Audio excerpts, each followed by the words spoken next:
Hello and welcome back to Cooking with Sebbi. Today we will prepare sauce bolognese and we will use this sauce to fill some pancakes with. For sauce bolognese you need some ground meat. Normally you go for ground beef or ground beef and pork, but in my very case I will go for ground soy, I guess. I'm not quite sure how I should define this, but it's basically ground meat, but the vegetarian version of ground meat, I guess. Anyways, I will go for ground soy. And aside from this ground soy, you need a carrot, you need some spring onions, you need ginger, you need garlic, you need tomatoes. In my case I go for tomatoes that are already cut into small little pieces. I also need some pepper, and you will need salt as well as sugar and olive oil. Of course, you also need a pot, but the pot will come into the game a little bit later. I rinsed the green onions clean. Now we are ready to start. I like to start with the carrot, so I will just use this carrot peeling device and quickly peel the carrot because in this case I don't like to keep the peel on the vegetable as I normally do it with the potato. So let's do this real quick. And once we are done with this, we can throw those peels away, cut off the ends of the carrot. I, for easier processing, like to cut it into half, and now I like to first create some carrot sticks, because then it's way easier to chop those carrot sticks into small little pieces. And once we do have all those sticks, we can just cut them into small little pieces we will then use for the sauce. The carrot is prepared. We can move on to the green onions. As usual, we will remove the roots. And since they are this time really fresh, I don't have to clean them, so I basically just got them from the grocery store. They are super fresh. They haven't waited for a very long time in the fridge, so let's just, as usual, cut them into small little pieces. The green onions will join the sauce a little bit later. I like their flavor, but they don't have to be in the sauce, in the pot, right from the beginning. However, I like to prepare all the vegetables right away so that I then can insert them as we need them. Next up is the ginger. What piece do I like to use? Yeah, maybe this piece. Maybe this piece is a good piece. Let's just cut it up, cut it away from the main root, and as usual, let's quickly peel the ginger. So this is a quick process. All right, the ginger is ready. Now I can do the usual thing. You saw me doing this so many times before. I will just cut it into small little pieces so that we can then add it to the sauce. I will add the ginger, the garlic and the carrots right from the beginning to the sauce, so that they are well cooked at the end once we are done with the cooking process. Now the last thing is the garlic. The garlic comes in this easy to store form, but of course I don't want to have the entire garlic, so let's remove a few pieces from it and let's get out a few garlic pieces, like so. Well, maybe this is a bit too much. Let's just remove one of those things. Yeah, this is a decent amount for this, because you don't want to have all this dried peel of the garlic, so you want to process it. Let's just quickly peel the garlic, Okay, garlic is ready. Let's once again cut it into small pieces.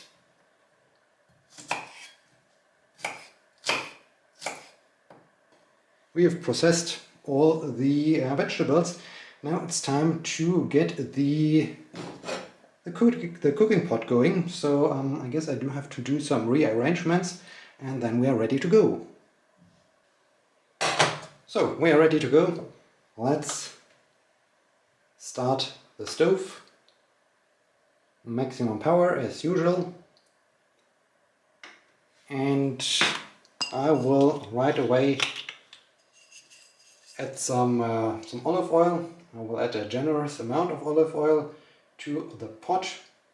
Alright, olive oil is in there, and we can immediately add the ginger and the garlic to it. Also we can add the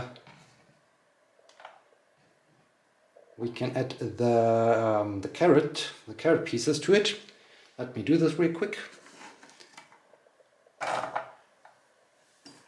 Alright, carrot, garlic and ginger is inside of the pot and it starts to sizzle, so this is a good sign. We can mix it a little bit around, and yeah, I will wait now for a little bit. The idea is to just roast a little bit all the things, and yeah, as soon as this thing really starts to heat up and sizzle a lot, I will reduce a little bit the heat because I don't want to burn down the house. Once you see that the carrots and the ginger and garlic pieces start to look a little bit more brownish, you know, this is now the perfect time. They are ready. Let's add the ground meat, or in my case the ground soy to it. So just insert it in. It's the same thing as if you go for ground meat. Just stir it a bit. If you go for ground meat, you need to wait a little bit with the next step, because once you add some ground meat to it, you want to really roast it first, you want to cook it good before you add the tomato pieces to it. But in this case, as I use the ground soy, basically already pre-processed, so I don't have to cook it first, I don't have to fry it first, which means I can add the tomatoes right away to the sauce. Let's just pour it in.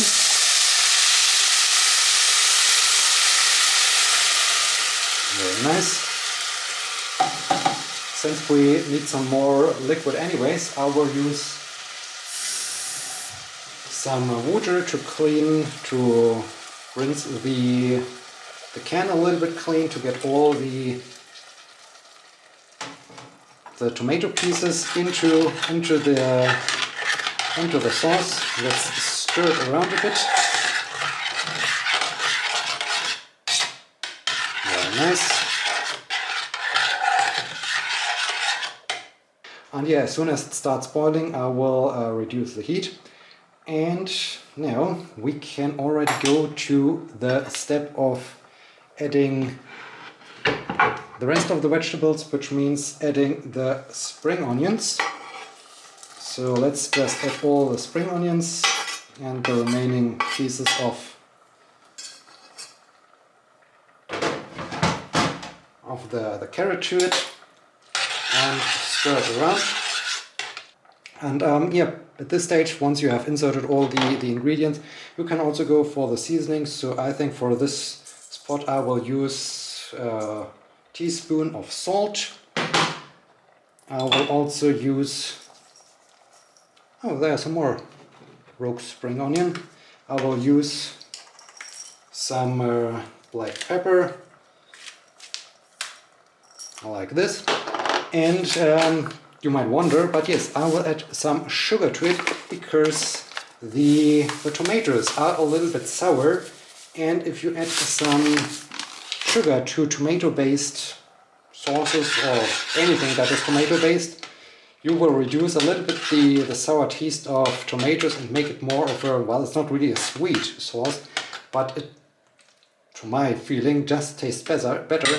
So just give it a try. Just give it a try if you want to find out. If you haven't done this before, just pour some sugar into your sauce bolognese, and then you will see if this tastes good for you or not. To me, I think it's definitely an improvement. And yeah, now we have all the ingredients there, we have all the seasoning in the sauce. Now it's just a waiting game, so we have to wait that the liquid boils a bit away. We have to stir it from time to time, and then our sauce bolognese is ready.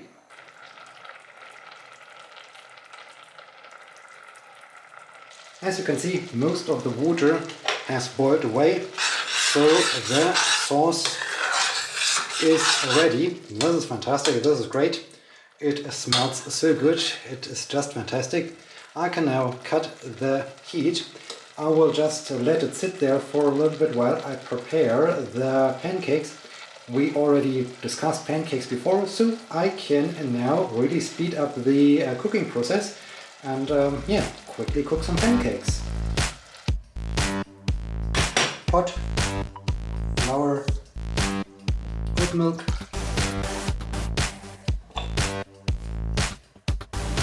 salt, sugar, egg, and mixer.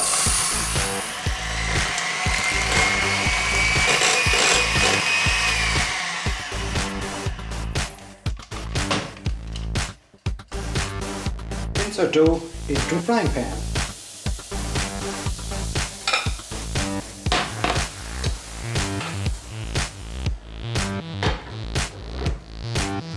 Flip the pancake.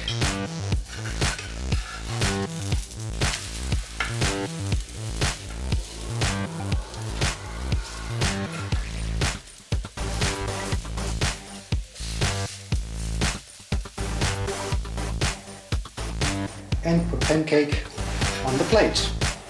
Let's just flip it a little bit and put it on the plate. Alright, so first pancake done, time for the next one. And put the second pancake on the plate. Alright, we are ready to fill the pancakes. We are ready to fill the pancakes. Let's make sure that we can do this real quick. Let's move them a little bit to the side. Okay, this is a little bit problematic. The plate is too small. I think this plate is just too small. Can I do something like this? Yeah, this might not work. Okay, let's start with this pancake first. So we do have our sauce bolognese. Let's grab a spoon and put in some sauce bolognese into the pancake like this. Very nice. Then I need some cheese. So I have just a block of cheese, a cheese grater, and let's grate some cheese so that we get some nice pieces of cheese on the sauce bolognese, like this. Very nice. Okay, this looks good. And yeah, let's just close this entire thing like so. And now we can repeat this process. Let's just get some sauce bolognese out of the pot. Put it into the pancake. The rest of the sauce bolognese is for the next time when I will have some noodles. So I guess next time we will deal with the idea of with the topic of how to cook noodles, because we haven't covered how to cook noodles. And yeah, let's have just some more cheese on top, like so. Very nice. And close this thing again, like so. I like to make sure that the cheese is molten, so I've already preheated the oven. Let's just insert the pancakes into the oven. And I can of course cut the heat. Some time has passed, the cheese should be molten. Let's get the plate out. And yeah, there you have it. That's how you make sauce bolognese and how you put sauce bolognese into pancakes and use some cheese. So I think this is a delicious meal. I will now enjoy it, and I hope you are now curious to give this also a try. As I said, next time maybe we cook some noodles or so, because this is also an important thing in the kitchen you can do. And yeah, thank you so much for watching. Until next time, and as usual, bon appetit!